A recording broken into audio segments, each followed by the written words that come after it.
Xanımların əksəriyyətini görürük və əksəriyyətində kosmetoloji prosedurlar, cərrahi əməliyyatlar, belə deyək, üz forması olsun, sanki artıq belə deyək də, o qədər bu şeylər təbliğ olunur ki, cəmiyyətimizdə gözəllik kriteriyalarımız dəyişib.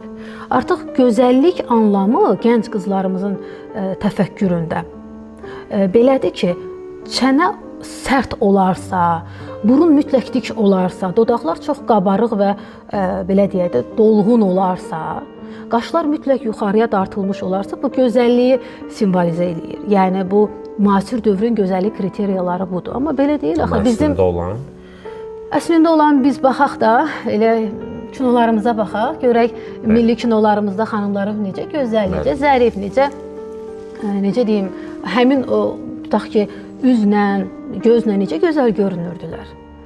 Mən əslində ona gətirəcəkdim ki, bizim bir keçmişimiz var, bəlli bir keçmişimiz var. Azərbaycan xanımları həmişə seçilir. Ümumiyyətlə, elə niyə uzağa gedirik, öz evimizin içini, öz valideynlərimizə baxmaq lazımdır. Təbii ki, ümumiyyətlə, informasiya bolluğu, dövrün texnoloji tələbləri, ümumiyyətlə, texnologiyanın sürətli inkişafı, biz bunun müsbət tərəflərindən yararlansaq, məncə daha yaxşı olar.